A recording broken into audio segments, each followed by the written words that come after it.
La legislación penal contempla las medidas de seguridad como medidas alternativas a la pena y que podrán ser aplicadas por el juez a las personas que hayan declarado inimputables en sentencia.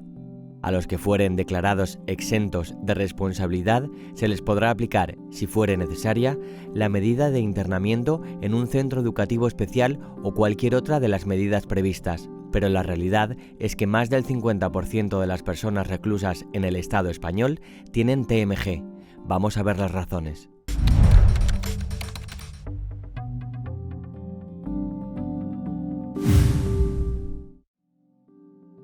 Se entiende como la capacidad de culpabilidad. El Código Penal reserva las penas a los sujetos capaces de comprender el carácter antijurídico de la conducta y de comportarse conforme a esa comprensión, es decir, a los sujetos con plenas facultades intelectivas y volitivas. La respuesta punitiva a la infracción es distinta en función de la imputabilidad del sujeto, que puede estar anulada o mermada por determinadas circunstancias, como por ejemplo por anomalías psíquicas, tóxicos o alteraciones en la percepción desde el nacimiento o infancia que alteren la conciencia de la realidad. Si las facultades de una persona están anuladas, no castiga el delito con pena, sino impone una medida de seguridad, que puede ser privativa o no privativa de libertad. Para los sujetos semi-imputables, es decir, con su imputabilidad sensiblemente disminuida, prevé el Código Penal la imposición de una pena atenuada y, si es necesario, una medida de seguridad. De acordarse esta y ser privativa, se regula un sistema de ejecución, consistente en el cumplimiento primero de la medida y luego el de la pena, con abono del tiempo extinguido, evitando así la doble valoración punitiva. No solamente es importante poner el foco en la enfermedad o en la anomalía, sino fundamentalmente en el efecto que produce, que eso hay que valorarlo caso por caso. Una persona no es inimputable per se y para siempre, sino que lo va a ser en relación con un determinado supuesto. Y eso es lo que tenemos que en el proceso penal, hasta la fase de sentencia, esclarecer. El problema es que el proceso penal está establecido como una maquinaria que funciona con necesidades de agilidad, quizás excesiva, y muchas veces no somos capaces de detectar el problema mental y muchas veces tampoco somos capaces de valorarlo suficientemente.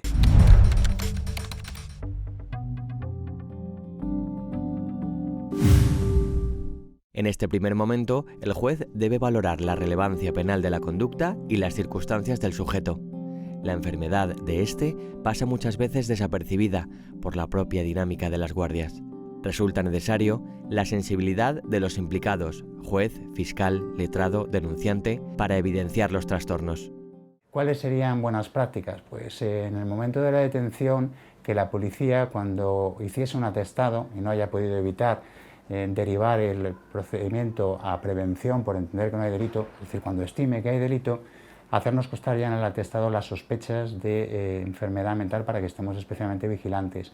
Todos los que intervenimos en esa fase, desde el letrado del detenido, para podernoslo advertir a los que funcionamos como autoridades, pasando por el juez, el fiscal y fundamentalmente el médico forense. En este sentido, los antecedentes que puedan suministrarse al médico forense para la valoración de imputabilidad adquieren la máxima relevancia. Sería deseable la posibilidad de acceso directo del forense a las historias clínicas, lo que en principio plantea dificultades por lo previsto en el artículo 16.3 de la Ley 41/02, en relación con lo dispuesto en la Ley Orgánica 15/1999 de protección de datos de carácter personal y en la Ley 14/1986 General de Sanidad. El problema que hay en este ámbito, que el médico forense le está pidiendo muchas veces informes en vacío, sin tener acceso a la historia clínica, al historial de la persona. Necesitaríamos tener un acceso especialmente fácil, yo creo que lo permite la Ley de Protección de Datos por parte de los médicos, y en todo caso, si no, unos puntos de contacto, unos referentes a los que el médico forense con una llamada de teléfono pudiera consultar cuál es la situación para ilustrar al juez y al fiscal en relación con las medidas que debe tomar. Bien, y el juez y el fiscal deben tomar una serie de medidas inicialmente, que también la buena práctica nos debe llevar a que si se trata de delitos menos graves no debemos tramitar los juicios rápidos. Los juicios rápidos es un procedimiento loable para reducir trámites y llegar a una sentencia casi inmediata, pero eso solo se puede hacer cuando tengamos claro que el sujeto está entendiendo lo que se está haciendo en ese caso. Si no, hay que derivarlo a un procedimiento ordinario. Huir también de las conformidades en la guardia. Las conformidades en la guardia tenemos que tener muy claro que el sujeto está entendiendo lo que está pasando y no por las necesidades de celeridad llegar a una sentencia a cualquier precio.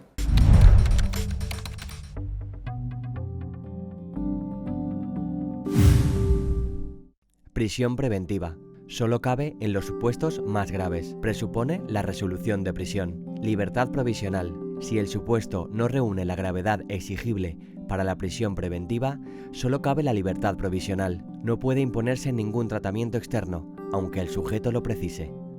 El juez debe encargar, y así lo prevé el artículo 381 de la Ley de Enjuiciamiento Criminal, una pericial, un peritaje, que lo podrá hacer en régimen de privación de libertad si el sujeto se ha acordado una medida preventiva, una medida de prisión preventiva, es decir, en los supuestos graves. Si no, debe hacerse en libertad, pero tenemos que ir enriqueciendo el conocimiento que tenemos del sujeto en cuanto a la anomalía mental que haya podido influir en esa conducta.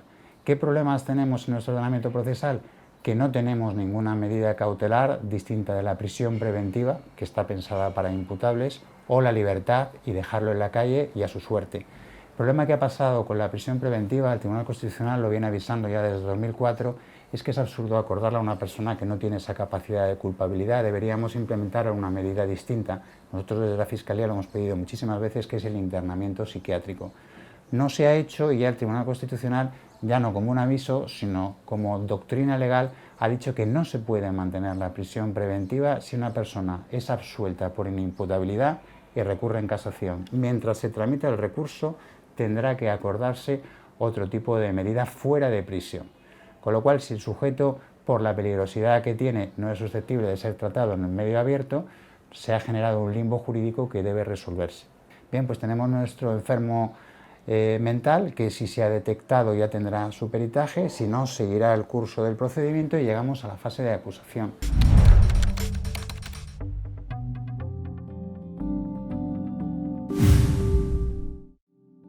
Nuestro ordenamiento exige, para poder imponer una medida de seguridad, el sometimiento a juicio del sujeto, aunque carezca de capacidad de obra, acreditando el hecho, su participación en el mismo e inimputabilidad. A efectos de la acusación, la fijación de la medida tiene reglas distintas a la de la pena. El Código Penal, en sus artículos 6 y 95.2, determina que no puede ser más gravosa ni de mayor duración, proporcionalidad cuantitativa, que la pena abstracta imponible. Ahora bien, esto no significa que se tenga que cumplir el máximo, pues a diferencia de las penas, la ley obliga a revisar anualmente la situación del sujeto, pudiendo quedar sin efecto siempre y cuando desaparezca la peligrosidad y necesidad de tratamiento.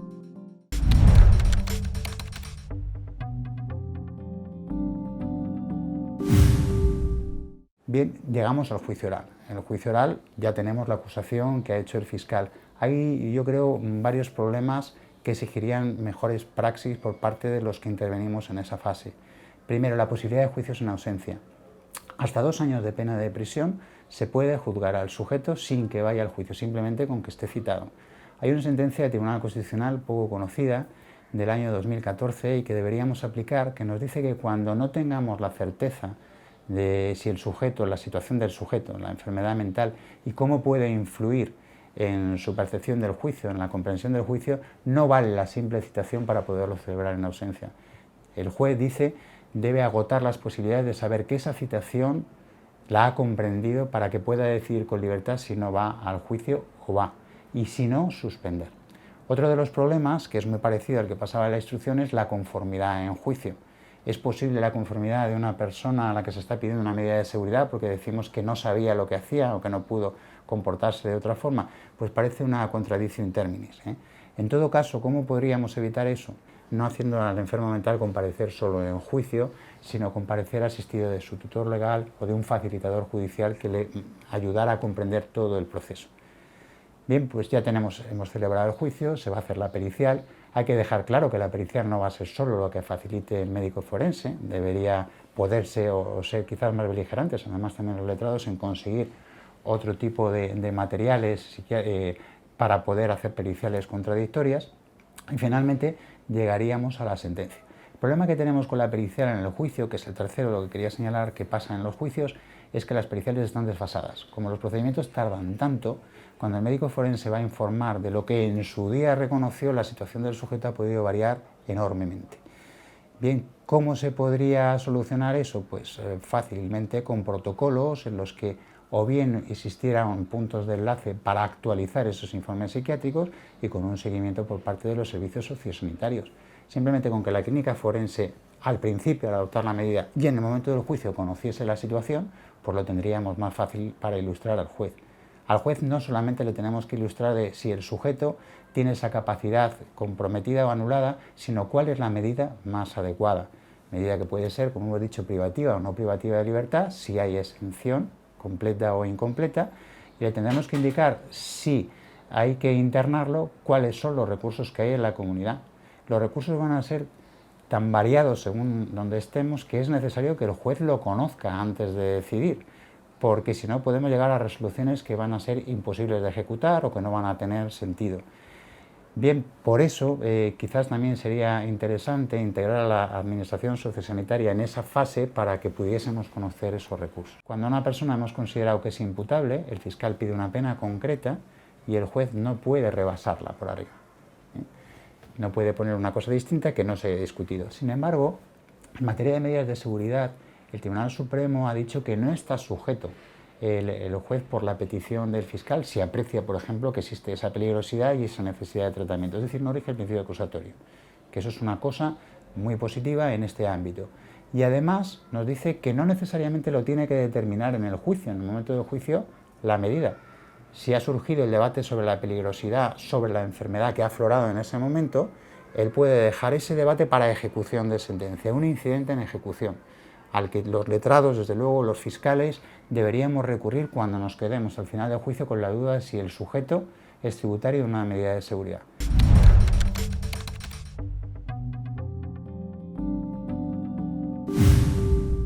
Si va a imponer una medida de seguridad, tiene que valorar dos cosas.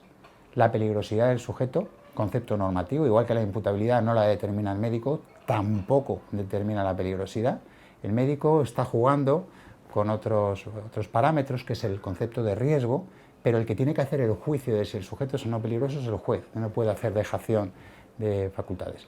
Y es una pena porque con lo poco desarrollado que tenemos estos conceptos, funcionamos mucho a base de intuición.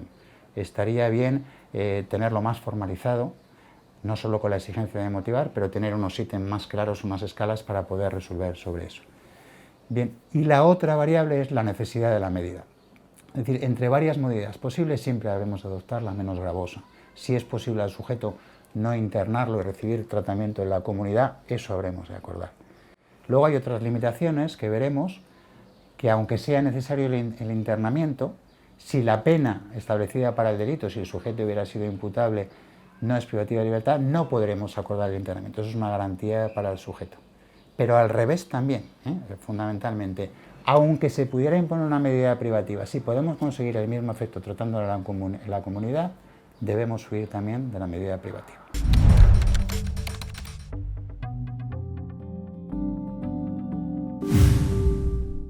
La ejecución va a ser distinta según estemos ejecutando penas o medidas. Nuestro ordenamiento está muy encorsetado en esto, no admite quizás fórmulas intermedias, e incluso en cuanto a los lugares de ejecución de cada una de estas consecuencias jurídicas. Bueno, las reglas de cumplimiento y los lugares de cumplimiento son distintos y los problemas que encontramos en la práctica también.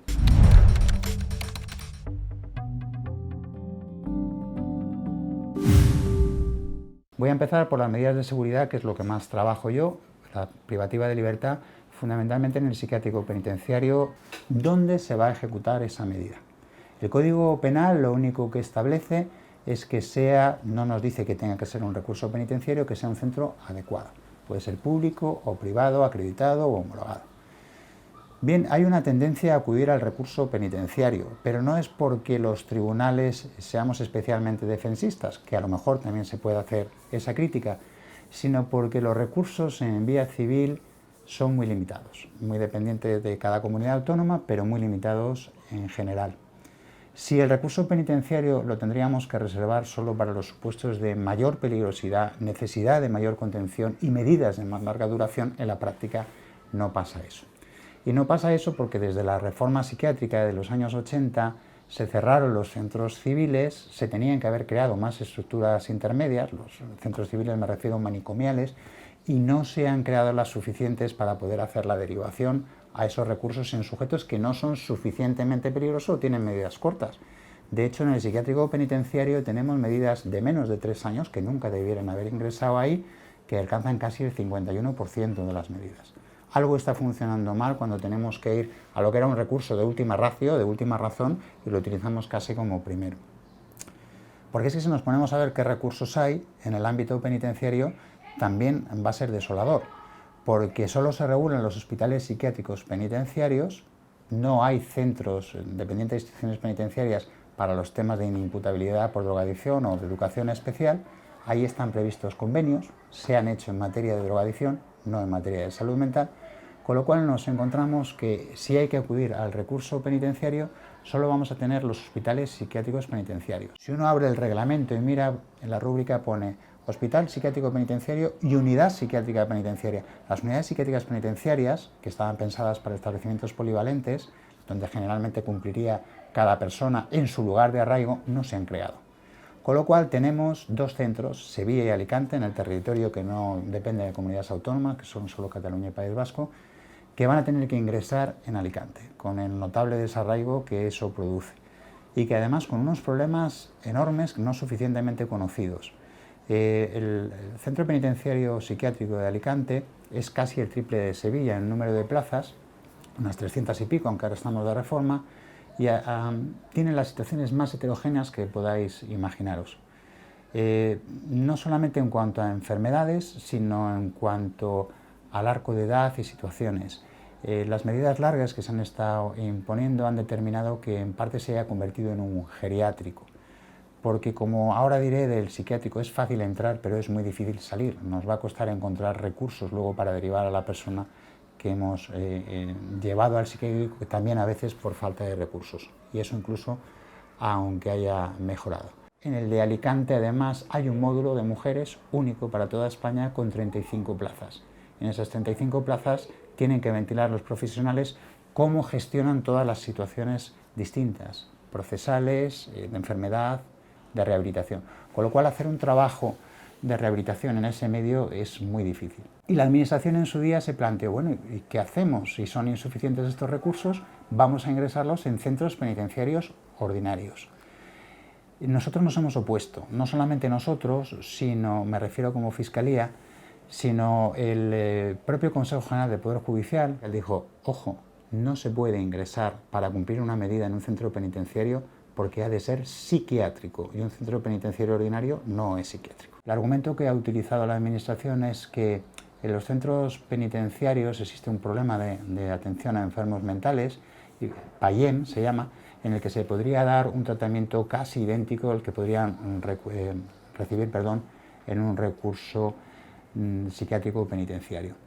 Nosotros, aparte del tema de legalidad, que entendemos que es insalvable, entendemos que tampoco es así, que el PAIEM es loable, pero que es insuficiente en relación con el tratamiento de la mayoría de los enfermos mentales. Por supuesto, no se puede aplicar en los casos de medidas puras, porque una persona con medida pura no puede ingresar en un en un centro penitenciario. Pero entendemos que ni siquiera para las eximentes incompletas. En los centros penitenciarios ordinarios no hay equipos multidisciplinares, no hay tampoco departamentos específicos de tratamiento en aislamiento, no hay psiquiatras de plantilla, hay un psiquiatra consultor. Y todo eso determina que, siendo un tratamiento que desde luego es mejor que lo que había antes, que no había un tratamiento psiquiátrico específico, es insuficiente.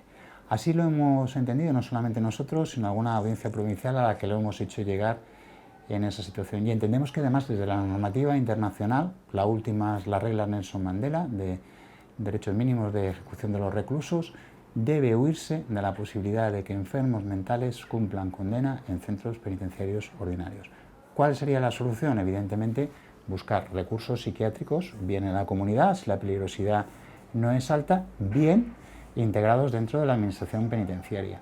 Y ello hasta que no se cumpla, que desde luego para mí sería el desideratum, la obligación legal incumplida desde el año 2003 de que la sanidad penitenciaria se integrara dentro de la sanidad común.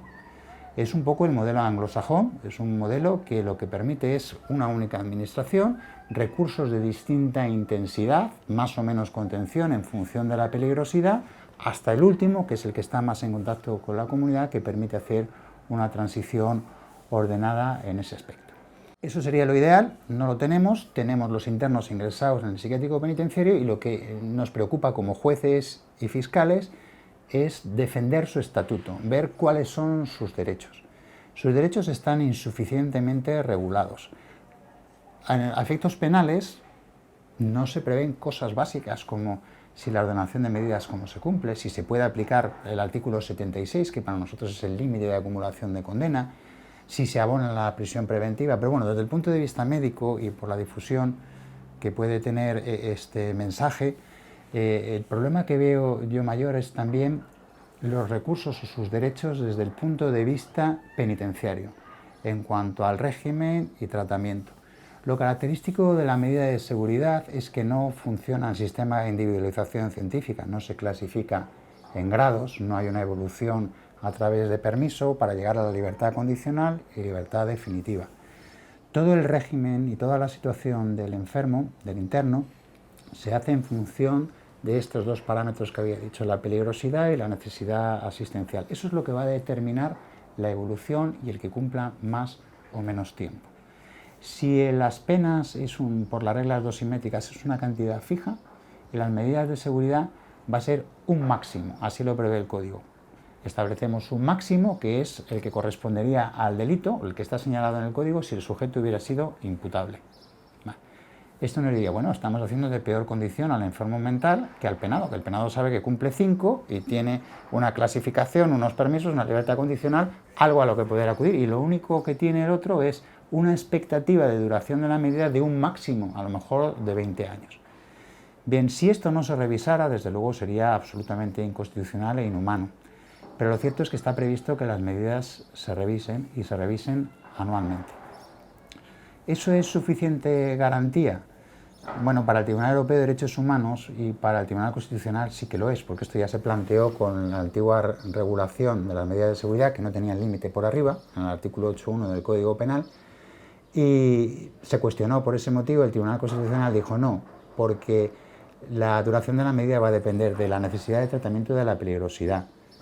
Lo que no podemos hacer es dormirnos y no revisar esa situación. Siempre que se revise periódicamente es constitucional. Como el legislador, en el año 95, el legislador español no se fiaba mucho de los tribunales y en cierto modo le asistía a la razón, por lo que luego diré, estableció una limitación adicional. Dijo, sí, eso está muy bien, lo vamos a vincular solo a la peligrosidad, pero también a la duración de la medida. No va a poder durar más de la medida y no va a poder ser de distinta naturaleza que la pena establecida para el delito. Es decir, si el delito es un delito menos grave, castigado con multa, pensemos, no podemos internar al sujeto y no podemos internarlo sine die. Podemos establecer una medida de seguridad limitada. Eso es lo que tenemos ahora, y eso en cuanto al régimen de revisión de las medidas es lo que hacemos anualmente. Es más, por el reglamento penitenciario lo hacemos semestralmente. Se hace una propuesta por parte del equipo de multidisciplinar que nos dice el sujeto hay que mantener la medida porque no ha evolucionado lo suficiente, o es susceptible de cambiar a una medida de medio abierto, o se podría suspender la ejecución condicionada a un seguimiento para ver cómo evoluciona, o podría incluso extinguirse inicialmente en esa primera revisión porque ha desaparecido la peligrosidad y porque no se aprecia la necesidad de tratamiento de ningún tipo. Esto es más raro. Esto es más raro y me gustaría hacer un inciso porque se ha planteado recientemente un problema aquí en Valencia en relación con el primer caso de persona condenada entre comillas, porque fue absuelto por inimputable por haber matado a una persona de menos de 16 años. Eso, si hubiera sido imputable, le hubiera correspondido a la pena de prisión permanente revisable. Como era inimputable, se le ha condenado, digo entre comillas, a internamiento permanente revisable. Es decir, aquí no tenemos pena a la que indexarlo, no es como los otros supuestos que decimos hay un límite de 20 años previsto por el Código para el homicidio. Entre otras cosas, por la prisión permanente revisable por arriba no tiene límite. La prisión permanente revisable, tal como se ha establecido, es una pena que establece unos periodos de seguridad para ir evolucionando dentro del grado, los permisos, etcétera, y una revisión a los 25 años para ver si procede la libertad condicional. Si no procede, se va revisando periódicamente cada 2 años. Bueno, esto ha desconcertado un poco a la audiencia de Valencia, que ha dicho, bueno, pues en este caso habrá una revisión mínima a los 25 años para no hacerle de peor condición que el penado. Yo creo que el foco no lo tenían que haber puesto ahí, lo tenían que haber puesto precisamente en que no se ha modificado la revisión de las medidas, que sigue estando vigente, que hay que revisarla cada año. Ya sea una persona que ha cometido un delito de homicidio o asesinato de una persona de más de 16 años o de menos de 16 años. ¿Qué significa esto? Que en mi opinión no hay periodos de seguridad. Si en un año esta persona, por lo que sea, muy raro, pero ha evolucionado y no es necesaria la medida, estaría en las mismas condiciones que si hubiera cometido un delito más leve. De hecho, el Tribunal Constitucional en el año 2010-2011 se pronunció en este sentido, en el 2010, en relación con un periodo de seguridad que había fijado el Tribunal Supremo de revisión de la medida en un supuesto. Dijo, no, aquí hasta dentro de 8 años mínimo no vamos a revisar la medida. ¿Qué dijo el Tribunal Constitucional? Esto del límite no está en ningún sitio del Código y sigue sin estar ahora, con lo cual lo revisaremos cada año como en todo caso. Bien, por tanto, tenemos un estatuto que no aparece claro o que en principio puede durar más la pena que un imputable, pero que en la práctica puede durar mucho menos porque lo vamos a revisar cada año. ¿Qué problema tenemos con las revisiones y fundamentalmente también en la Comunidad Valenciana? Que en muchos casos hemos tratado de que se cumplan en centros civiles porque la peligrosidad ha disminuido o pasar a otro tipo de recursos en la comunidad. Como no los hay, no se han concedido las revisiones de la medida en algunos casos. Y en otro caso, que todavía es más grave, los tribunales sentenciadores, cuando desde el juzgado de vigilancia hacemos la propuesta de modificación de medida, decimos, oiga, que salga, que ha disminuido la peligrosidad, que vaya a un centro civil. Bien, pues lo han acordado, han dicho que salga y vaya a un centro civil. Y esos autos, esas resoluciones no se han podido ejecutar por falta de centro. Tenemos en el psiquiátrico penitenciario personas que con un auto autorizando el cambio de medida siguen allí por falta de centro. ¿A qué contribuye todo esto o cuáles son las causas de todo esto? Pues, entre otras cosas, que tenemos 17 comunidades autónomas, cada uno con sistemas distintos que no están coordinados y que ponen toda suerte de pegas. Como decía, es fácil entrar en el psiquiátrico, es difícil salir, porque cuando hacemos una propuesta de este tipo, lo primero que tenemos que ver es cuál es su comunidad de procedencia y empezar las gestiones con la comunidad de procedencia, que a veces nos niegan que sean residentes, porque son personas en muchos casos desarraigadas o en riesgo de exclusión social, que han estado en muchos sitios y no los reconocen como residentes de su comunidad. O en muchos casos nos dicen, no, es que usted se ha dirigido a sanidad y esto es un problema de bienestar social, como si fueran compartimentos estancos. Bueno, llamamos a otra puerta y decimos, oiga, bienestar social, y nos dicen, ya, pero es que tiene que tramitar la dependencia. Vale. Por todo hemos pasado, hemos incluso llegado a tramitar autos porque nos exigían que estuviera el auto para tramitar la dependencia. Autos que sabíamos que no íbamos a poder ejecutar, autos de cambio de medida, pero si servían para que se tramitara la dependencia y conseguir luego el recurso, estupendo. Hasta que llega ese momento de revisión están previstas las salidas terapéuticas. Las salidas terapéuticas es el equivalente a los permisos de los penados. No dependen de que haya cumplido un determinado tiempo, no dependen de la clasificación, dependen solo de la evolución. Se va haciendo con mayor o menor grado de contención en función de la situación del sujeto. Empezamos con salidas con personal penitenciario y acaban saliendo solos. Aquí está saliendo además últimamente mucho en la prensa. Tenemos el problema de colisión entre los sentenciadores, por un lado, y los juzgados de vigilancia penitenciaria, que aplicamos principios totalmente distintos, pero no tanto. Los sentenciadores, durante mucho tiempo, han entendido que les corresponde a ellos autorizar las salidas. Los juzgados de vigilancia tenemos claro que somos nosotros, porque es un permiso penitenciario. Gracias a Dios, el Tribunal Supremo también tiene claro que somos los juzgados de vigilancia penitenciaria, con lo cual muchas veces dictamos resoluciones permitiendo la salida que luego el sentenciador intenta anular, pero que finalmente tiene que reconocer, cuando le hacemos ver que el Supremo ha resuelto a favor de los juzgados de vigilancia, que no es competente en ese ámbito. Es la tensión que se está produciendo y cada vez más entre la prevención general, la defensa social por un lado, y la prevención especial, la rehabilitación, el seguimiento del interno por otro lado. Uno consagrado en el sentenciador, otro atribuido al juzgado de vigilancia penitenciaria. ¿Cómo podríamos conectar esas dos cosas? Es difícil. No puede ser que haya un tribunal, un juzgado, el juzgado de vigilancia, que proponga a otro tribunal que a veces está a 1000 kilómetros lo que debe pasar con una medida, y ese tribunal que está a 1000 kilómetros, que desconoce cuál ha sido la evolución del sujeto y que va a juzgar más por el impacto que produjo ese crimen o ese delito en la población, acabe resolviendo en contra de un acto que desde el punto de vista para nosotros terapéutico, incluso de peligrosidad, es claro. Las medidas de seguridad terminan, como he dicho, porque están indexadas a la duración máxima de la pena, en el momento en que el sujeto haya cumplido la responsabilidad máxima fijada. Si no lo hemos revisado porque no ha mejorado, sabemos que cuando haya llegado al límite legal tiene que salir, esté como esté. ¿Qué ha previsto el legislador para eso? Pues poco ha previsto, la verdad. Previó una disposición adicional, la primera, en que establecía que el fiscal, en este caso nosotros, teníamos que interesar el internamiento civil si hacía falta o la incapacitación.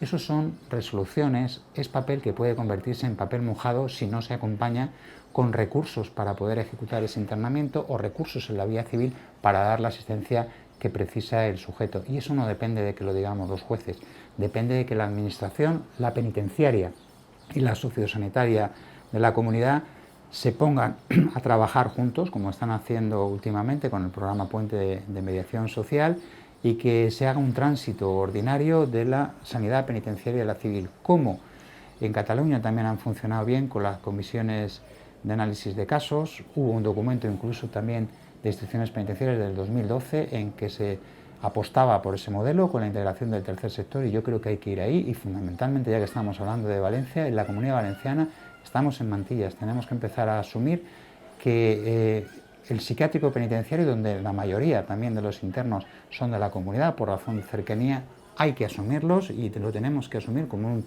problema sociosanitario de la comunidad.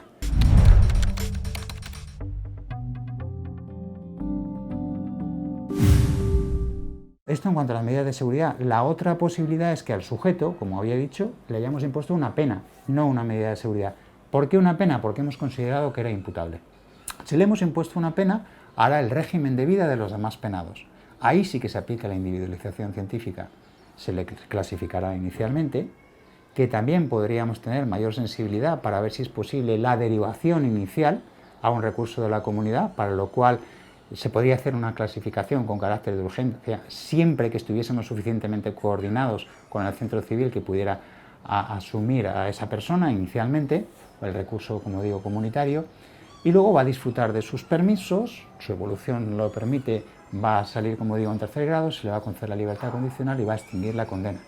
Hay un programa, como he dicho, el programa Payén, que va a dar respuesta a sus necesidades de asistencia psiquiátrica. Como hemos dicho, somos los que tutelamos su estatuto. Y el enfermo mental, que antes no lo he dicho respecto a la medida, tiene que ser peligroso para adoptar una medida. Pero no podemos establecer una equiparación entre enfermedad mental y peligrosidad. El enfermo mental, como tal, no es más peligroso que un interno que está cumpliendo medida. Es más, lo que entendemos a veces es que sí que es más vulnerable y es más fácil que sea víctima que no agresor. Muchas veces por ese estigma van a tener dificultades para salir de permiso, para acceder al tercer grado, entre otras cosas por la falta de acogida o por la falta de recurso externo. En eso hay que trabajar y buscando que la igualdad que predica la Constitución, el artículo 9, sea real y efectiva, buscar los medios para que eso se pueda cumplir. Pero desde luego, aunque eso no se cumpla, lo que tenemos que estar especialmente atentos son a las regresiones de grado producidas por desajustes de comportamiento, por inadaptación al régimen ordinario. Aplicaciones de medios coercitivos cuando alteran el régimen. Las aplicaciones de régimen coercitivos que están en el artículo 72 del reglamento es la posibilidad de imponer esposa, contención mecánica, aislamiento, etc. O la posibilidad de estar incursos en expedientes disciplinarios, sancionarles por conductas disruptivas dentro de la prisión. Bueno, lo primero que hay que decir que aunque el reglamento no diga que para ser sancionado disciplinariamente tienes que ser culpable, tienes que ser imputable, desde luego se infiere del propio artículo del reglamento y de los principios generales del derecho, con lo cual si el sujeto ha cometido esos hechos en un momento de descompensación no puede ser sancionado. Si el sujeto hay que aplicarlo en medio coercitivo, no va a ser, si es por razón de la enfermedad, el que se aplica al común de los internos, tiene que ser el que aplicamos en el psiquiátrico penitenciario, es decir, prescrito por un facultativo, con control inmediato judicial y duración mínima para el tratamiento farmacológico que esté indicado. Y finalmente, como digo, las regresiones de grado también nos tienen que poner en la pista de que el sujeto a lo mejor no está bien en el centro penitenciario y se ha hecho una mala evaluación de su situación para el cumplimiento. ¿Y eso a qué nos lleva? A la posibilidad de aplicar el artículo 60 del Código Penal. El artículo 60 está previsto para los penados que después de dictada sentencia se aprecia en ellos una situación de trastorno mental grave que les impide, dice el Código, comprender el sentido de la pena. En ese caso, desde el 2003, se faculta al juez de vigilancia, es competencia del juez de vigilancia, suspender la ejecución de la pena y acordar la asistencia médico precisa. Desde el 2003 también se le faculta, para asegurar esa asistencia médico precisa, la posibilidad de imponer una medida de seguridad, que podrá ser privativa de libertad si la pena prevista para el Código es privativa de libertad y el sujeto lo necesita, y será no privativa de libertad en los otros casos. Pues bien, el artículo 60 tenemos que fomentar su aplicación. Desde Fiscalía lo estamos haciendo en las últimas jornadas, 2013, 2015, 2017. Desde FEAPS también el año pasado, y en relación con el problema de la discapacidad intelectual también se ha puesto el acento en que estemos especialmente vigilantes. Lo primero que quiero decir es que no se aplica solo a los trastornos sobrevenidos, es decir, que entró en la cárcel bien y posteriormente deviene inimputable, sino a lo que nosotros llamamos trastornos inadvertidos. Antes, cuando exponía el tema de la imputabilidad, hablaba de todas las personas que han caído en la red penal sin que nos hayamos dado cuenta siquiera que eran enfermos mentales, ¿no? Que les ha pasado el rodillo judicial por encima. Pues bien, muchos de ellos lo detectamos en prisión, tristemente tarde. De hecho, con Mercedes Gallizo, cuando estuvo en la Dirección General de Instituciones Penitenciarias, llegó a cifrar en 700 los discapacitados intelectuales que había sin ningún tipo de diagnóstico y que estaban cumpliendo pena ordinaria, ¿no? Pues bien, en todos esos casos, es decir, no solamente los sobrevenidos, sino los inadvertidos, debemos aplicar o ver si se puede aplicar este régimen.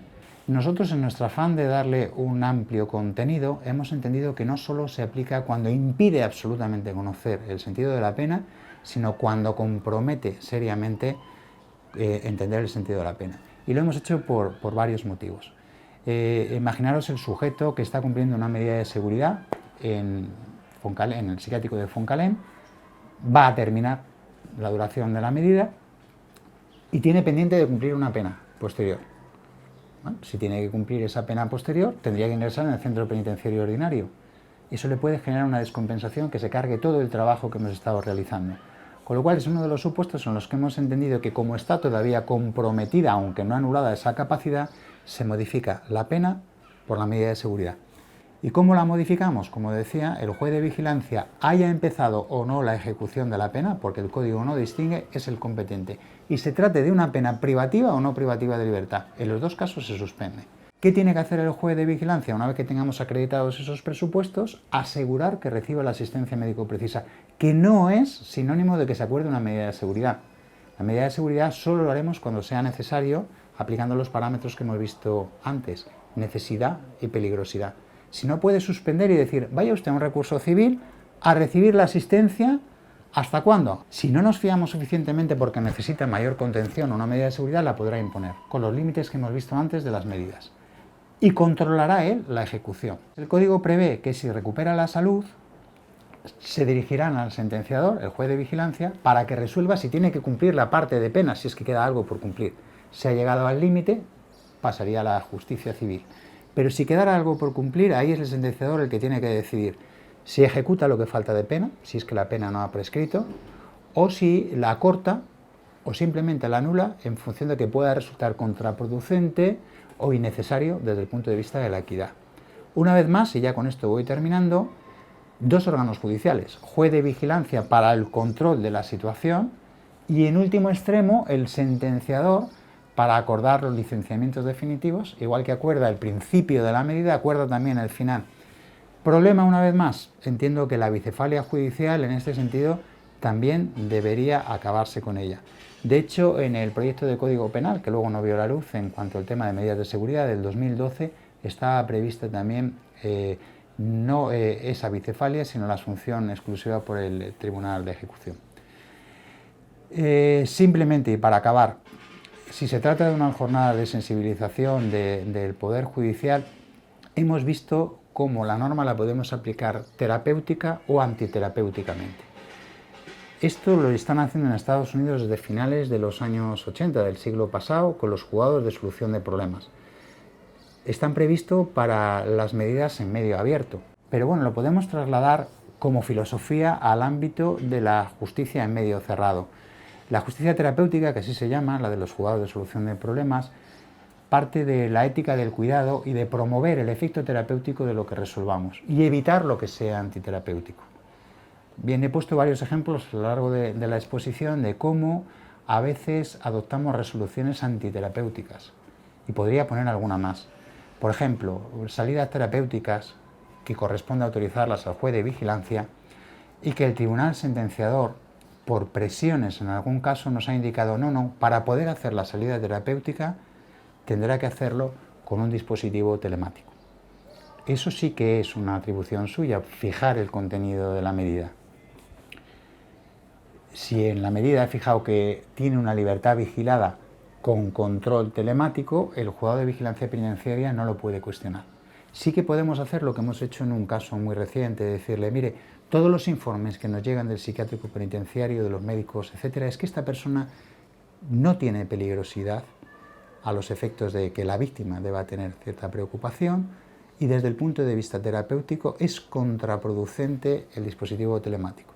Además, en este caso era casi de imposible implementación, porque no es como otros dispositivos telemáticos que simplemente se sitúan en la casa del sujeto. Como el sujeto va a estar en movimiento, necesitas implicar a la víctima, a la que le vas a poner como servidumbre llevar también otro dispositivo telemático. Pues bien, con todo y con eso, el tribunal sentenciador ha insistido en que si sale tiene que ser con ese dispositivo, y en eso estamos, intentando ver si la víctima quiere implicarse o no a esos efectos para tomar una resolución definitiva.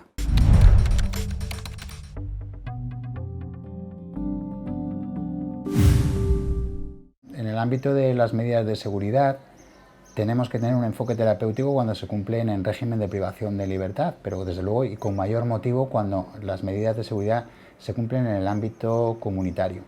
Los problemas que tenemos para cumplimiento de medidas de seguridad con enfermos mentales en el ámbito comunitario son una vez más los recursos también. En el ámbito penitenciario teníamos el problema de que el juez sentenciador estaba solo a la hora de buscar recursos porque instituciones penitenciarias desde 2011 no colabora. Pasa lo mismo en el ámbito ambulatorio. Tenemos también el problema de que los recursos del ámbito civil, que son comunes al penitenciario, son insuficientes y están colapsados por otro tipo de patologías, por los que prestan en el ámbito civil. Las unidades de salud mental, los trastornos mentales graves, pues los tienen un poco apartados de lo que son los problemas básicos actualmente de la ansiedad, la depresión, etc. La escisión que se produce también en el ámbito comunitario entre las unidades de salud mental y las unidades, las UCAs, las unidades de conducta adictiva, también generan un problema básico a la hora del tratamiento externo. Todos los trastornos duales parece que no son ni de unos ni de otros, con lo cual el problema es quién trata a esas personas. Eso es lo que no ha pasado solo en nuestro país, ha pasado, como decía antes, en Estados Unidos, y lo que llevó a la creación de los juzgados de solución de problemas para dar un tratamiento consistente en el ámbito comunitario en esa materia. Los juzgados de solución de problemas parten, en algunos de los casos, de la mínima imputabilidad del sujeto que ha de tenerla para hacer el seguimiento de esos programas. Y se fundamentan en que el juzgado trabaja codo con los servicios anejos al juzgado y con los servicios sociosanitarios, algo que, como hemos visto aquí en España, no pasa. En su momento, los que intentaron trasladar este sistema a nuestro país dijeron, bueno, el juez de vigilancia podría jugar ahí un papel, porque es un juez especializado y podría llevarlo, y puede tener un contacto más cercano con los servicios sociosanitarios. Desde luego, como hemos visto, el contacto con los servicios sociosanitarios, tal como está articulado, es francamente escaso. No tenemos referentes, por un lado. El contacto con los servicios penitenciarios a efectos de tratamientos externos es nulo, porque, como he dicho, también desde el 2011 normativamente ya no lo llevan.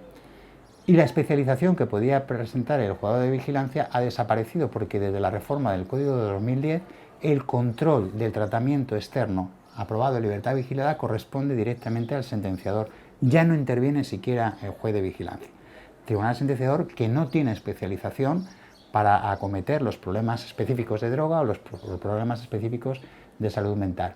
Con lo cual se requerirían reformas legislativas claras para poder implementar esos juzgados anglosajones en nuestro ámbito. Pero con la situación actual, insisto, lo único que podríamos pedir a los tribunales sentenciadores, que son los responsables al final de todo este control comunitario, es que tengan muy presente a la hora de resolver que estamos actuando con personas enfermos, no delincuentes. O si queremos en el binomio delincuente-enfermo, deberíamos priorizar que es un enfermo delincuente a la hora de valorar las resoluciones sobre las medidas.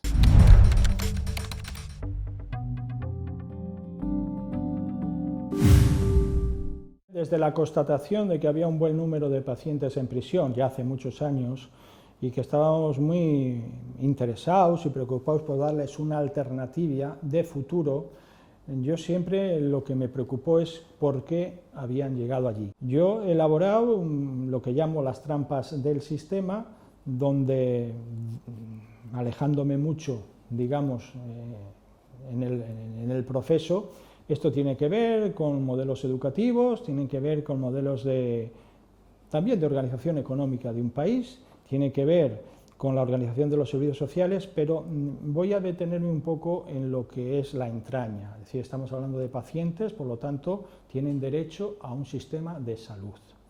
En este caso, de salud mental. Y el sistema de salud mental, mirándolo de lejos, vemos que tiene dos colectivos.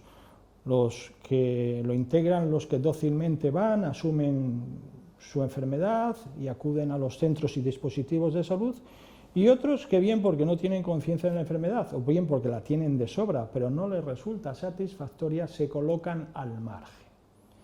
La propia Ley General de Salud, en el artículo 20, ley del año 86, ya contempla esta realidad, que la hace a la patología mental distinta de cualquier otra. Es decir, que tenga lo podemos llamar un grupo de disidentes, es decir, que aquellos que, teniendo un trastorno, no son conscientes. Claro, ahí hay una especie de tutela, tiene que ser el propio sistema el que establezca los mecanismos para acoger y recoger a estos pacientes dentro del sistema sanitario. Expresamente, el artículo 20 de la Ley General de Salud, habla de atención domiciliaria, es decir, salir de los dispositivos, salir de los centros, ir a buscarlos, hablar con la familia. Al final todo eso lo llamamos tratamientos, equipos de tratamiento asertivo, que vayan, que se involucren. Siempre habíamos pensado en un teléfono para que cualquiera, los familiares, los vecinos, puedan llamar y eso hacer una incidencia y una intervención. Si esto hubiese sido así, no estoy seguro que tendríamos una cifra muchísimo menor de pacientes ingresados en la cárcel. ¿Por qué? Porque al no hacerse así, esas personas no tratadas entran en situaciones de descompensación y en esas situaciones de descompensación, bien sea en la casa, bien sea en la calle, cometen una serie de hechos que ya después los podemos calificar. La deficiencia de estos dispositivos, que prácticamente no existen en ningún sitio, hace que nos vayamos a encontrar un elevado número de personas en la cárcel porque fruto de esa descompensación cometen hechos que después van a ser vistos en la justicia. Bien, pero si nos vamos acercando ya al sistema judicial, hay un sistema previo, el sistema previo que es el de las fuerzas de seguridad. Las fuerzas de seguridad que trabajan fundamentalmente en la calle y tienen dos grandes funciones de acuerdo con su ley de cuerpos y fuerzas de seguridad. Una en torno al delito, ya sea prevención, lógicamente, o persecución, y otra de auxilio al ciudadano. Tanto en la casa como en la calle, muchísimas de las situaciones que protagonizan estos pacientes que se han quedado fuera del sistema son manifestaciones de la falta de tratamiento. Como están mal, pues, se descompensan, se agitan, y cuando se agitan hay que intervenir. En esa intervención, si la hacen los familiares, normalmente cursa con algún empujón a un familiar. Y si hace la policía, también cursa con algún empujón a la... Esto, hasta el año 2003, no estaba en el Código Penal prácticamente, o estaba en eso que llamábamos una falta que a lo sumo tenía una consecuencia prácticamente inocua. Pero desde el año 2003 este año recalco, el año 2003, el annus horribilis, nos ocurren dos cosas que a la postre van a ser terribles para este colectivo de pacientes mentales que estaban fuera, que se sitúan fuera del sistema. En el año 2003 el maltrato se considera delito, no ya una simple falta, sino delito, y con las consecuencias graves que tiene un delito, el maltrato familiar. Y el empujón a la madre, objetivamente, es un maltrato familiar, con lo cual ya digamos que la policía que advierte eso, pues está en presencia de algo que para que sea delito tiene que ser más, tiene que ser una acción típica, antijurídica, culpable y punible, pero digamos que eso está escrito en el código y ya le da una cierta capacidad de actuar. Bien, por otro lado, también lo que es ya las desobediencias, sobre todo en lo que se refiere a los agentes de la autoridad, eso no es que haya una tipificación nueva, se sigue considerando resistencia o atentado. Bien, pero sobre todo lo que pasa en este año, además de esta nueva consideración del maltrato familiar, es que se juzga estos hechos como flagrantes por los juicios rápidos. Antes no había dos maneras de juzgar los hechos. Eso suponía que había una primera fase de instrucción de los hechos que podía durar 6, 7, 8 meses en las cosas sencillas, y después la fase intermedia, hasta el juicio podía ser año y medio. Daba tiempo para apreciar que una persona tenía una patología mental, daba tiempo para ver hasta qué punto le afectaba ese hecho concreto, daba tiempo para ver qué medidas de seguridad le podíamos poner, cómo íbamos a hacer, si podía haber una atención de tratamiento ambulatorio. Teníamos tiempo. En el año 2003, con los juicios rápidos, esto se reduce que a las pocas horas de ser detenido estás en el juzgado de guardia. Puede ser 15, pueden ser 20, sabemos que hay como máximo 72, pero no se agotan a 72. Es decir, que uno puede haber cometido un hecho, en lo que estamos hablando, un altercado con empujón al familiar, con una agresión más o menos leve a la policía que acude en auxilio, y se ocurre a las 8 de la tarde, a las 10 de la mañana del día siguiente estás en el juzgado de guardia, en calidad de detenido con otros 30, 20, 15, depende de los sitios, detenidos, y con un procedimiento aceleradísimo donde lo que la ley pide es que te fijes en los hechos, prácticamente si ha hecho o no ha hecho. Claro, lo que ha hecho es fácil de determinar porque es obvio y porque hay unos testigos. Lo que no hay capacidad de reflexión en ese momento es de preguntarte por qué. ¿Qué motivación tiene? ¿Por qué lo ha hecho? Suelo decir que un delito no es solo un hecho en la vida, sino la vida en un hecho. Hay que mirar cosas que hay antes en la biografía, en muchas cosas que son lo que ha ido prestigiando el derecho penal. Decía el gran maestro Alonso Martínez, que fue el que hizo la ley de enjuiciamiento criminal, que la pena siga de cerca la culpa. El prestigio de cualquier sistema penal es que la pena siga de cerca la culpa. Y la culpa es algo que no es un hecho, es un juicio de valor sobre muchas consideraciones. Y el prestigio del derecho penal es aislar esas consideraciones, analizarlas y hacer ese juicio de valor en clave de justicia, que es la que te va a decir si esto es una culpable o no y si damos una respuesta proporcionada o no. Eso han sido décadas de estudio y de repente volvemos a las catacumbas, en un sistema acelerado que si hay conformidad, permite dictar una sentencia ya no recurrible en el plazo de 3 o 4 horas, con lo cual si a las 8 de la tarde ha ocurrido el hecho que ha llevado a la detención, al traslado al juzgado de guardia, ya ha habido conformidad en un ejercicio que está limitado a si lo has hecho o no lo has hecho, a las 12 puedes tener una sentencia firme. Esto es incompatible con cualquier reflexión y mucho menos con una reflexión cualificada como es la de la inimputabilidad de una persona. Y es verdad que la propia ley contempla que no deberá irse por este camino aquellas cuestiones complejas, hechos complejos, cuestiones complejas. Y la inimputabilidad es la más compleja.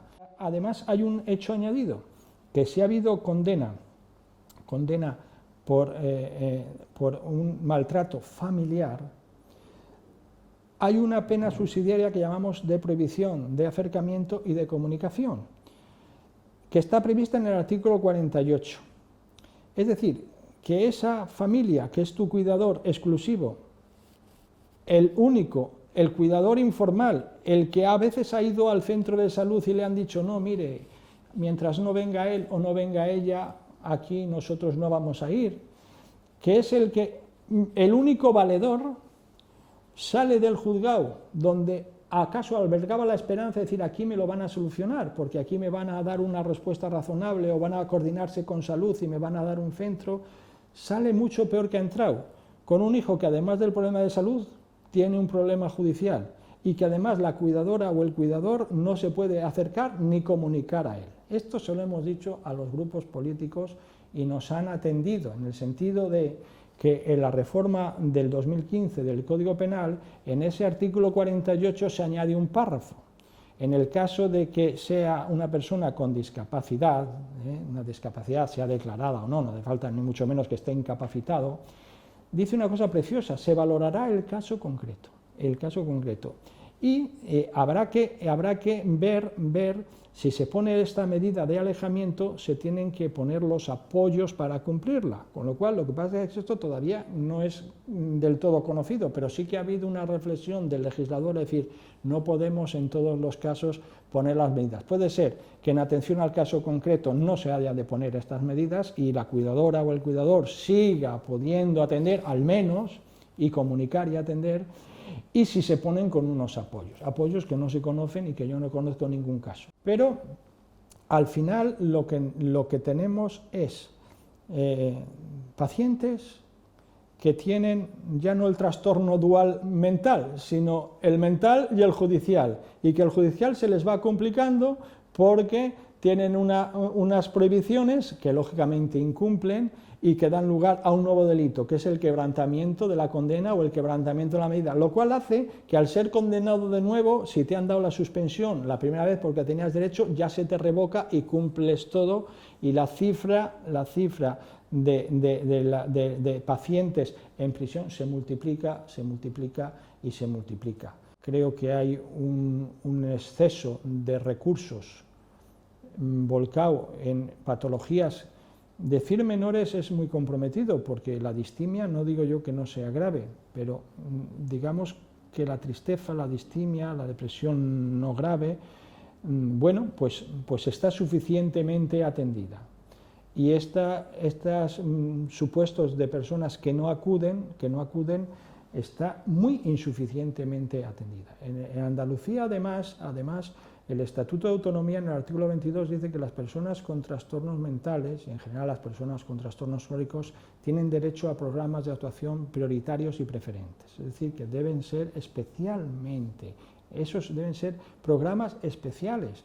Y entonces me da la impresión de que al paciente mental se le discrimina dos veces. Se le discrimina dos veces porque diciendo que es el preferente, no se le atiende como preferente, sino se le atiende menos que a la media, con lo cual es una doble discriminación.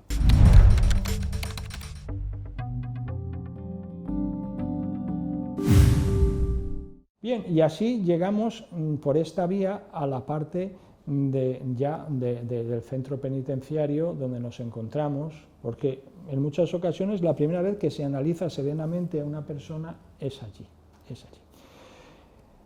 El Código Penal, cuando se advierte que una persona que ha sido condenada por sentencia firme tiene una patología mental no apreciada, le da la vía del artículo 60, que dice, bueno, pues puede ser examinada y se le puede dar alternativas, en definitiva se le puede poner una medida, se le puede encauzar.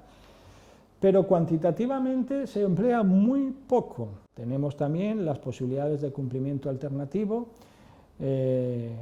a través del juez de vigilancia penitenciaria, si se pide, las medidas, se pueden arbitrar medidas sustitutivas. No es fácil, pero también hay veces asociaciones que tienen recursos y que prestan sus recursos para que puedan ser servir de medidas alternativas. Está el programa Puente que permite una preparación para el adelantamiento en libertad. Y sobre todo algo que también debe ser muy importante en las prisiones, que es coordinarse con la salida. Es decir, aquí al menos en el Centro Penitenciario de Córdoba se está trabajando mucho con los equipos y las familias que han de recibir al paciente que estuvo ingresado. Y de alguna manera se ha trabajado ya el momento en el que vaya a llegar, porque si no volvemos a empezar. Digo que el derecho penal estudia desde la calle hasta la calle, pero lo que se trata es de que si has hecho todo el proceso, cumplimiento de pena incluida, no vayas a volver a la calle para que se vuelva a reproducir la detención, el juzgado de guardia, todo esto, sino que ahí tengas unos recursos. Precisamente Faisen, uno de los criterios para ir a las casas hogar, uno de los criterios prioritarios de admisión es venir de prisión. Si no tienes un soporte familiar, ha sido una opción muy querida, ¿no? Es decir, si no tienes un soporte familiar y tu pronóstico va a volver a iniciar el proceso, vamos a ir a una casa hogar. Cuando a una persona la das lo que todos necesitamos, que es el afecto y el trabajo, pues lógicamente la recuperación es muy fácil y la medicación se disminuye mucho. Hay otra cuestión y es que tenemos modelos diferentes y modelos que funcionan en determinados territorios, pero no necesariamente van a funcionar en otros, me explico. Nosotros la cultura latina es muy familiar. Los familiares en el Mediterráneo reivindican a sus enfermos. En el mundo nórdico y en el mundo anglosajón no reivindican tanto. Hace como 1 año y medio, y recuerdo que fue en el Parlamento andaluz, pero en unas jornadas, decía un paciente que viajaba, dice, cuando me ingresan en Londres, en el momento que me ingresan, nombran un monitor que va a mi casa, se ocupa de si tengo en el frigorífico comida que va a caducar, lo limpia, si tengo que pagar una factura. ¿Por qué? Porque es que, hombre, todos sabemos que en el mundo anglosajón a los 18 años te vas de casa. Hay un momento en el que ya cada uno coge las riendas de su vida y ya la familia, hay una cultura según la cual ya cada uno ya es independiente. Aquí no nos independizamos nunca de los hijos, pero el sistema dice, bueno, ya están ahí los familiares. No generan esos recursos públicos y esos monitores y esos seguimientos, no los genera.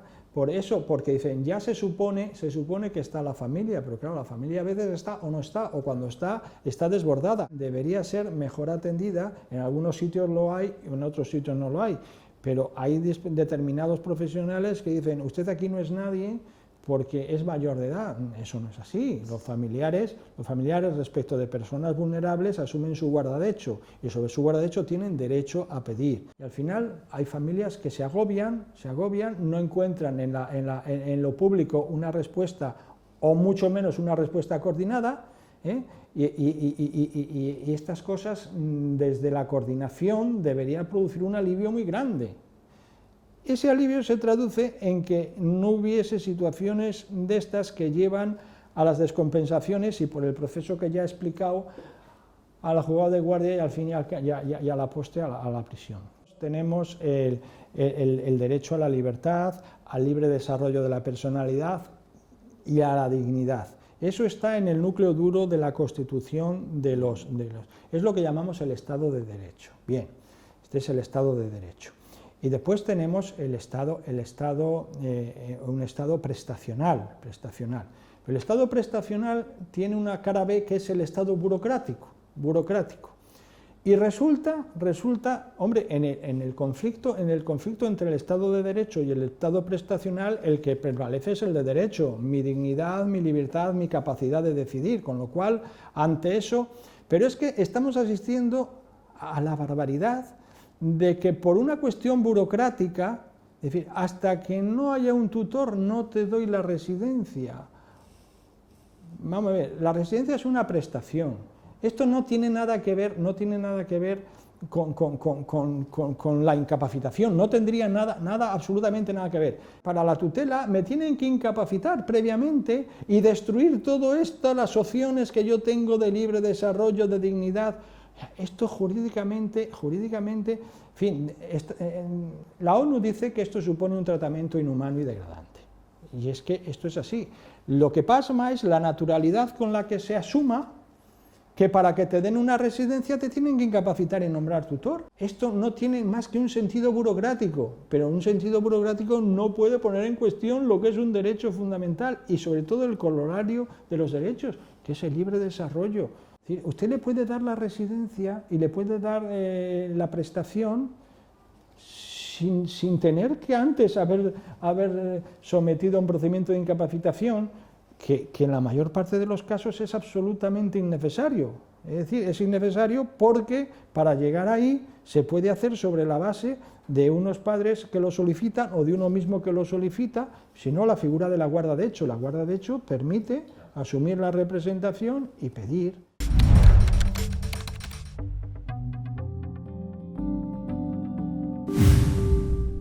Incidimos en algo que con el tiempo ha aparecido como necesario, porque inicialmente la composición de la comisión tenía un origen o una inspiración penitenciaria, es decir, lo que se trataba era de ver cómo se solucionaban las personas judicializadas. Entonces, estaba en una cuestión de tratamiento, de salidas, de organización, pero luego a la hora de derivar asuntos se vio que había una parte que era eso, es decir, una inspiración penitenciaria, pero había otra parte muy importante de personas que tenían un contacto con el mundo judicial y que veíamos desde el punto de vista interno que esa persona, el contacto con la asistencia sanitaria o no existía, o si existía dejaba que desear, y la consecuencia era un agravamiento de su situación penal. Entonces, a partir de esa situación y sobre todo a partir de la palabra mágica, en este caso, que es derivar, es decir, ¿qué asuntos se derivaban o qué personas se derivaban? Pues unas de forma muy precoz. Entonces, al derivarse de forma muy precoz, la propia evolución de la persona daba lugar a que en las distintas comisiones, esta persona que detectamos al principio que no estaba bien tratada sanitariamente, cuando advertíamos esa situación, la siguiente vez que veíamos el asunto, resulta que esa persona se había reconducido, y esa reconducción suponía que el asunto, que estaba en una fase de instrucción, pues incluso ese asunto había acabado bien, sin condena. Entonces esto se fue perfeccionando y la parte más importante era la detección, el llamamiento, es decir, cómo esa persona que había tenido un contacto con el mundo judicial era advertida la situación al mundo sanitario, el mundo sanitario se fijaba si estaba bien o mal atendida y movía sus recursos a los efectos de atenderlo. Y ese movimiento de recursos, esa asistencia mejorada o iniciada, suponía también una mejora de las consecuencias judiciales, no digo penales, judiciales. Con lo cual, a partir de esa inspiración nos dimos cuenta que, digamos, esta comisión era interesante desde el punto de vista preventivo, porque se solucionaban, y porque además también la administración sanitaria tiene voluntad de mejorar su situación, y la cuestión no es advertir que una persona que ha ido para lo que sea, se advierte pues, el médico de familia, el de atención primaria, bueno, aconsejo derivación al especialista. Claro, aconseja derivación o consultar, pero ¿y si esa persona no va a la cita? Entonces, si no va a la cita, pues claro, también se detectaba que el mundo sanitario no se movía, ¿no? Bueno, pues también ha habido una especie de auditoría interna con esto de cómo se mueve, cómo se llega, pero si resulta que abre la puerta, que no abre la puerta, y luego también pues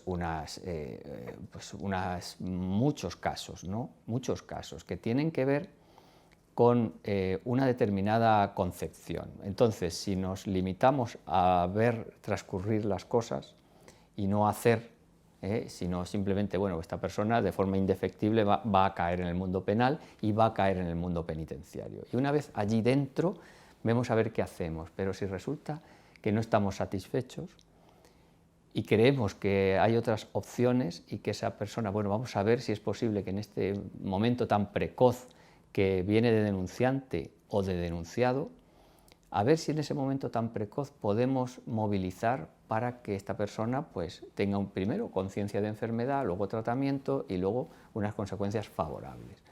Pues ese es el movimiento que durante años se ha intentado establecer para establecer un marco.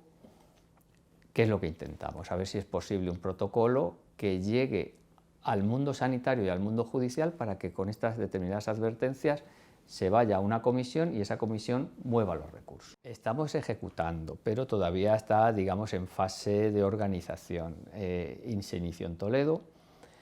A partir del inicio en Toledo y la experiencia al resultar positiva, lo que se hizo por inspiración de la Consejería de Sanidad y de la Presidencia del Tribunal Superior de Justicia fue organizarlo en las distintas provincias de la comunidad autónoma, 5 provincias. Y a partir de ahí, pues lo que se trata es de que esto pues tenga una existencia legal. Esa existencia legal es necesaria porque si no, lo que notamos es que la gente que sabe de esto no sabe a quién dirigirse. Entonces, si nosotros diéramos una existencia legal, al mundo judicial habría, oiga, cuando ustedes vean, por la razón que sea, que puede ser un asunto civil, puede ser un desahucio, puede ser un lanzamiento, puede ser una reclamación de lo que sea, detecten que hay una persona que necesita ayuda o que acabe esa posibilidad de, pues póngase en contacto con este servicio a efectos de que ver esa posibilidad, de que hay una movilización del mundo sanitario, pero igual, digamos, en la sanidad no especializada, porque evidentemente la salud mental sabe qué recursos tocar, pero el mundo de la atención primaria y el mundo digamos, de la medicina de familia, a lo mejor si detectan eso, porque viene para otras patologías, no saben dónde dirigirse. Y lo que se trata es de tener primero una existencia, de tener una existencia organizada, de dar comunicación de esa existencia organizada a las personas que pueden detectar y de establecer una fluidez. Claro, esto lleva a una organización, esto no es tan sencillo, esto lleva a una composición, lleva una organización que puede ser estable, de una forma estable para toda la comunidad autónoma, una especie como de comisión restringida pero mucho más permanente y una comisión más amplia por provincias. Todo esto es lo que está por estudiar. Habría 2 grandes bloques, el bloque sanitario, compuesto por la administración sanitaria, el bloque judicial, compuesto por un miembro de la Administración de Justicia, que sería un juez, por los forenses, que en este caso es una parte determinante, y por alguien más a definir, que puede ser un letrado de la Administración de Justicia para una organización interna, el mundo penitenciario, que es el sistema penal penitenciario, de salud mental penitenciario, salud penitenciaria, que digamos es el vertebrador y es un poco el que nos da idea de qué se hace en otros sitios. Y luego estaría el tercer sector, ¿no? Es decir, las asociaciones de las personas con enfermedades, ese tipo, ¿no? Pero dentro de la organización interna de la sanidad no solo está la salud mental o la atención primaria, está también el mundo de los recursos, de las residencias, de los pisos, porque ahí cuando se dice o se saca algo a relucir hay que decir, bueno, sí, esta persona estará así o asá, pero si necesita esto, ¿qué tenemos? ¿Qué posibilidades? ¿Qué lista de espera? Es decir, no se trata de debatir por debatir, se trata de dar una solución. Pero esto de la composición de la organización está por definir, Podríamos pensar en el Ministerio Fiscal, podríamos pensar en otras entidades, está por definir. Habría 2 cuestiones muy importantes. Capacidad de detectar, por tanto, tiene que estar situado en algún sitio que tenga contactos con las personas con enfermedad mental, evidentemente. Aquí tiene que haber una relación directa, por una parte, pero luego por otra parte hay una parte muy importante que es la capacidad de decidir. Es decir, si no definimos la Comisión de Análisis de Casos de Castilla-La Mancha como un órgano decisorio, es decir, donde se acuerda lo que sea y lo que se acuerda se hace, no meramente deliberativo o meramente inspirador, esto no serviría. Entonces tiene que haber ahí, claro, desde el punto de vista judicial es mucho más complicado porque nosotros podemos detectar casos y llevar información, pero no dar órdenes ni instrucciones por la independencia, porque hay que respetar. Pero desde el punto de vista sanitario hay jefes de servicio, directores, que de manera que si llevan el encargo de vamos a llegar a ver cómo atendemos, tienen que atender. Entonces la inspiración de la capacidad ejecutiva de esta comisión es muy importante y también es una cuestión a decidir.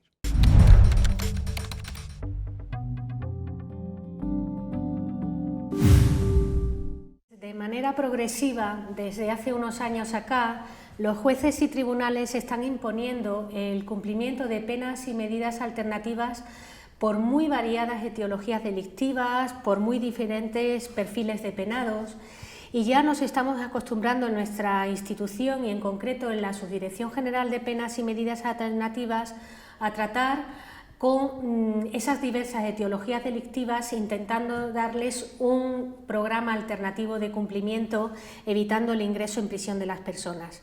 Nos hemos tenido en definitiva que especializar, porque los jueces y tribunales, como os digo, están apostando por ese cumplimiento penal alternativo.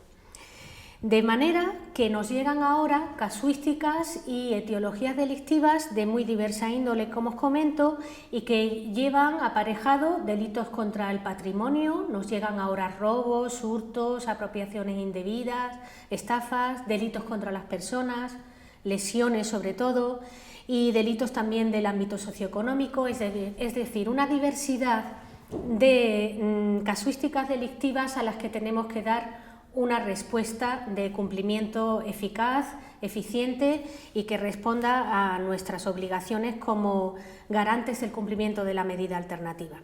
Esa respuesta no son otras que los programas de intervención. Nos hemos especializado desde hace 5 años para acá en nuestra subdirección general en nuevos programas de intervención en penas y medidas alternativas que respondan, como os digo, a toda esa casuística diferente de etiologías delictivas.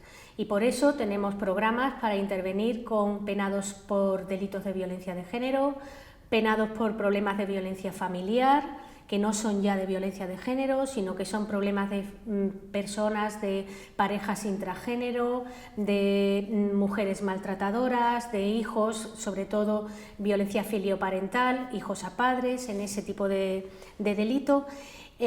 Nos hemos especializado igualmente en los delitos más novedosos del Código Penal, como son todos aquellos que tienen que ver con el medio ambiente, la protección y defensa de animales, el estilo de vida en positivo.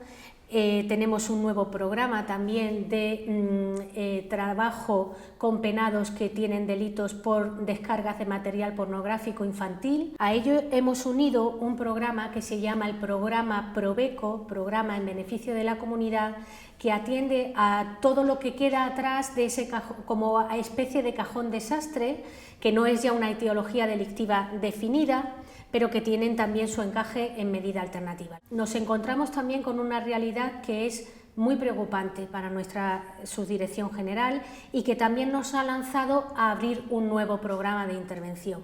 Este en concreto a penados con problemas de salud mental. Problemas que a lo mejor no han sido detectados con anterioridad al cumplimiento de la pena y que cuando llegan a nuestro servicio de gestión de penas y medidas alternativas, pues gracias a esa valoración que se realiza en el servicio, ese cribado de la persona, se detecta que tiene un problema de salud mental. ¿Y cómo respondíamos a eso? Evidentemente, si hablábamos antes de toda una serie de programas, violencia de género, seguridad vial, violencia familiar, y derivamos a una persona que tiene un problema de salud mental no detectado o no controlado, de poco le va a servir ese aprovechamiento del programa, poco va a interiorizar esa persona y poco va a cambiar, va a modificar actitudes si tiene un problema de salud mental no controlado.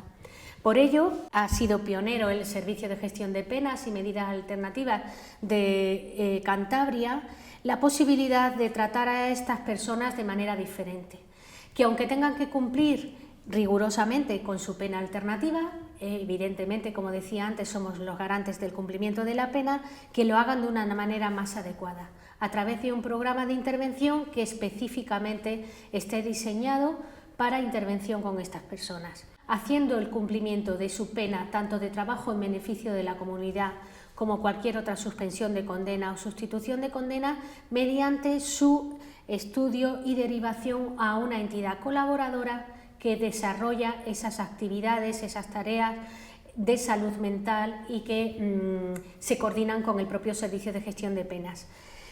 En ello, ¿qué tenemos muy importante que tener en cuenta? La aprobación del Juzgado de Vigilancia Penitenciaria o la aprobación del Juzgado Ejecutor en el caso de las suspensiones de condena. Es una labor de divulgación, la que necesitamos es una labor de explicación, de entendimiento de cuál es esta línea novedosa de trabajo para que ellos no tengan ninguna dificultad, tanto los juzgados ejecutores como los juzgados de vigilancia penitenciaria, para dar su visto bueno a un plan de ejecución, a un plan de intervención y seguimiento, según sea esa medida alternativa, conforme a este nuevo programa. El programa es el programa Puente Extendido para Penas y Medidas Alternativas.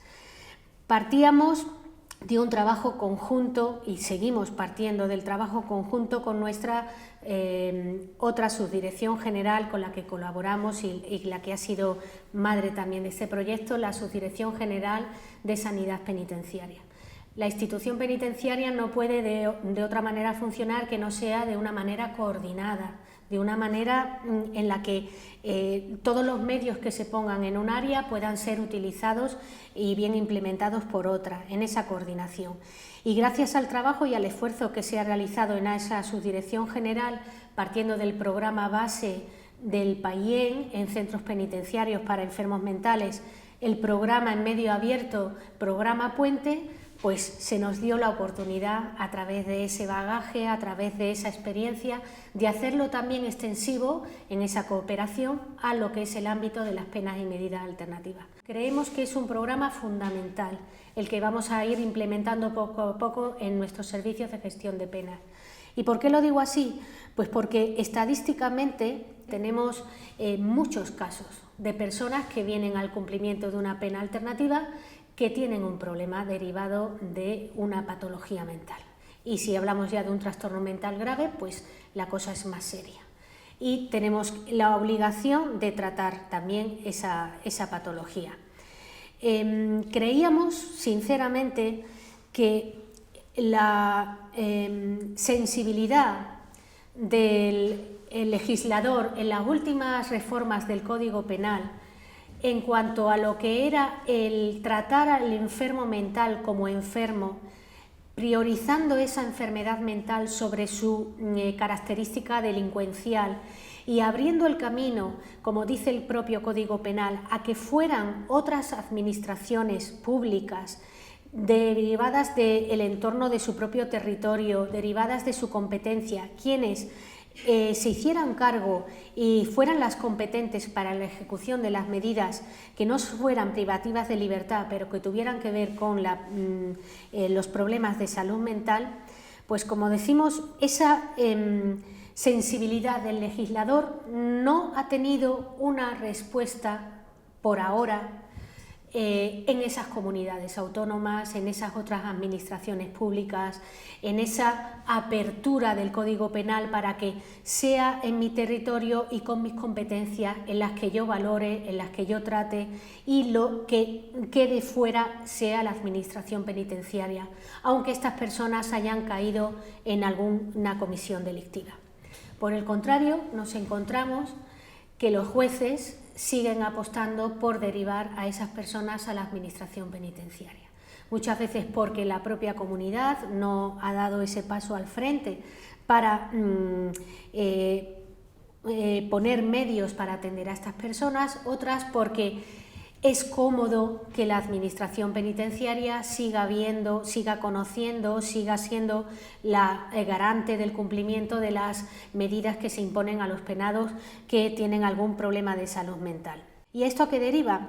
Pues deriva a que efectivamente, como decía, un tanto por ciento importante de penados a penas y medidas alternativas tenga estos problemas de salud mental. Si estamos hablando en torno de una media anual de 140.000 mandamientos y en torno de esos 140.000 mandamientos de unas 120.000 personas condenadas a medidas alternativas, ¿qué tanto por ciento de personas pueden tener un problema de salud mental? Pues los estimamos que más de un 3%.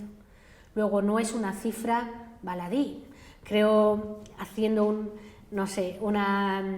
un cálculo, que por encima serían unas 4.500, 5.000 personas anualmente. Eso para nosotros es un serio problema y lo queremos tratar con todo el rigor y con toda la seriedad a través de este programa. Así lo entendió también el Real Decreto 840/2011 de cumplimiento y ejecución de las penas y medidas alternativas. Nos volvía a insistir en que las medidas de seguridad no privativas de libertad no son competencia de la institución penitenciaria, que primaba el carácter asistencial, primaba el carácter de enfermo de la persona que tuviera que cumplir una medida de seguridad no privativa de libertad, aunque estuviera ya judicializado, y que debía de ir a esos órganos de la administración correspondientes de la administración comunitaria. No obstante, a pesar de ese Real Decreto, como nos siguen llegando esas personas, es la realidad de hoy, tenemos que acercarnos de esas personas, no derivándolos a una TBC, a un trabajo en beneficio de la comunidad ordinaria, no derivándoles a una suspensión de condena a través de un programa X ordinario, sino a través de este programa Puente Extendido. Nos hemos encontrado casos, y no es uno ni dos, sino muchos casos los que nos comentan de los servicios de gestión de penas y medidas alternativas, en los que a una persona que tiene un problema de salud mental se le ha sometido en primer lugar a una medida de seguridad no privativa de libertad, por ejemplo a un tratamiento ambulatorio, para cumplir, como estábamos comentando antes, en la comunidad a través de los recursos comunitarios, a través de la administración comunitaria correspondiente a su ámbito geográfico de convivencia, y no haber una respuesta de un recurso que pudiera realizar ese tratamiento ambulatorio, y entonces el juez verse en la necesidad de que para que esa persona esté sometida a ese programa, esté sometida a un tratamiento, modifica la medida de seguridad no privativa de libertad que en un principio le impuso por una suspensión de una condena, y entonces lo deriva al Servicio de Gestión de Penas y Medidas Alternativas, que es competente para la ejecución de esas suspensiones de condena.